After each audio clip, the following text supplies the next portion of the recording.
Hi, your buddy Peace and Harmony here with you here today. The narcissist at work. Wow, could I do a ton of content and a ton of video information and lesson learning and tools for you on how to handle the narcissist at work. The narcissist at work. Wow. Well, what does this basically mean? The workplace is just a prime hotbed for a narcissist to divide and conquer. And this can go for male or female, but for basic reference, use the terms interchangeably, but we're gonna really kind of focus on the male narcissist at work. And as I mentioned, it can go either way. Women can be narcissists as well, but I think we're going to be looking at the physical prowess that really is kind of typical of the male narcissist. You can apply it again either way, but I really want to develop a video here on how to deal with the narcissist at work, because there's so many implications that come with dealing with a narcissist, not only from a career standpoint, an income standpoint, a financial standpoint, a legal standpoint when it comes to crossing work boundaries and getting promotions, work productivity that is impacted by a narcissist presence at work, all the way to chains of command, companies that have fallen due to the poor planning of a narcissist. We're talking, we're not even talking about someone with an overblown ego. We're talking about people who, want an undue amount of credit, influence, and power at work, and will destroy people's work relationships, will destroy their confidence, will go ahead and destroy the financial inner structures of an organization, the infrastructure that they can basically try to demolish, all in the name of a narcissist drive and supply. There are people who will bring down people's careers. It is not uncommon for really a goal for a psychopath or a narcissist, once they enter into an organization, that they immediately look for who can they derail, who can they knock down, who can they break down, who can they persuade, who can they just deceive, and just begin like a domino effect with basically how can they take somebody out of a position so that they can get in their position, who can they break down sexually, who can they break down physically, who can they sling intellect around in order to bring them down. And oftentimes a way for them to break people down begins very often like the way a narcissist or a psychopathic relationship begins. You get a sort of sentiment for them. There's some reason why you should feel sorry for them.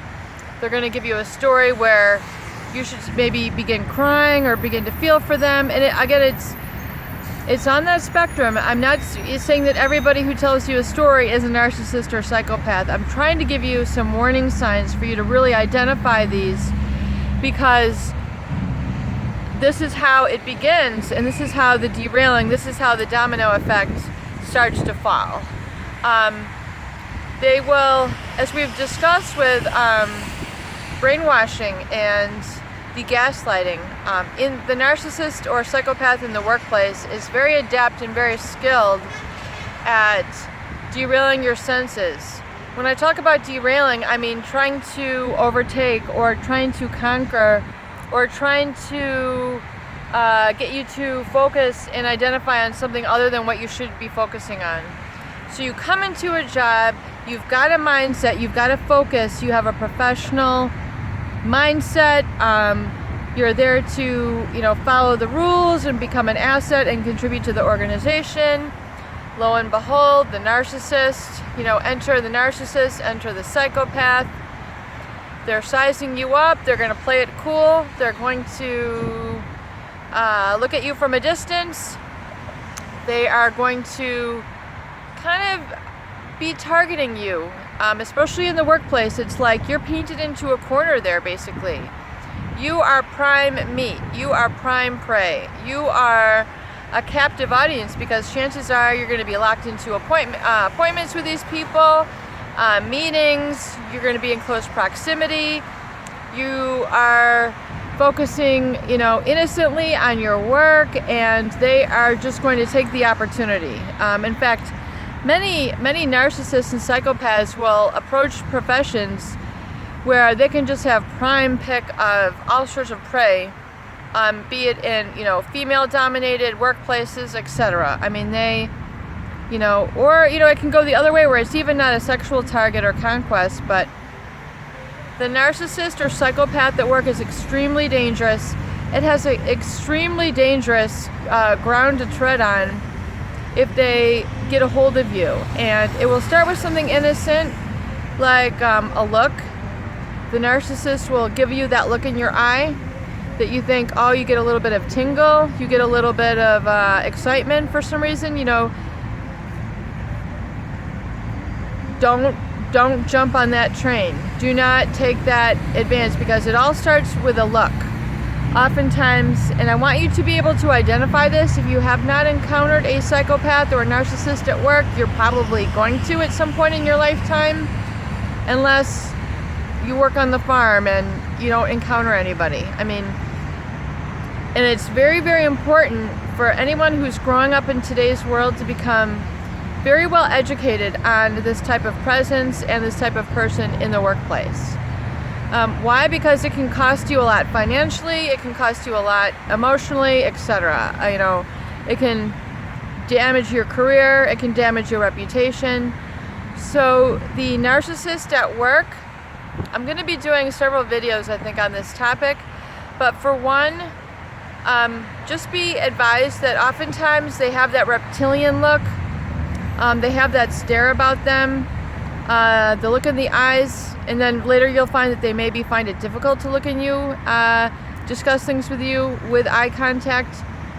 There's just kind of a scant side glance that they might give you. They also might try to direct where you're looking.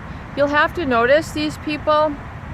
They'll use certain kind of body language, and kind of they'll subtly direct you where to look with their body language. And I don't mean just, again, I always try to give the disclaimer. I don't mean like, oh, look at my shoes, these are such great shoes. I mean, there are certain gestures that they're going to use, certain things that they'll do with their watch, certain things that they'll do with their hands that try to get your attention, distracted off of what the matter is to be at hand. And then if you play into their hand, you feel like, aha, I'm kind of doing what they might want. This is not an invitation that you should take. They are very skilled at getting you to break down your boundaries, break down your professionalism, and getting you to really, consider what they are suggesting, immoral language. Not that you need to be a prude, but I'm just saying you're going to know that they're going to be very suggestive and get you to cross certain boundaries. And the more you can defend yourself or not comply, act with indifference, do not be persuaded. They are master persuaders, master manipulators.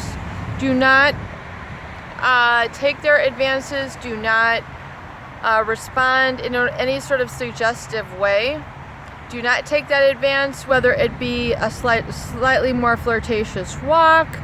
And this is going for guys and girls. I mean, I'm just saying, do not, lead with the more flirtatious walk. Do not speak with suggestive language. Be very careful and cautious, especially in the workplace. More information about this in the future. Please take care of yourself, protect yourself. Do not take those sort of unwanted advances. It's never a good idea. I'm going to be going more into depth in this. I think it's so important. Peace and harmony here with you here today. Please share and subscribe for more great videos and support and discussion. Have a beautiful day.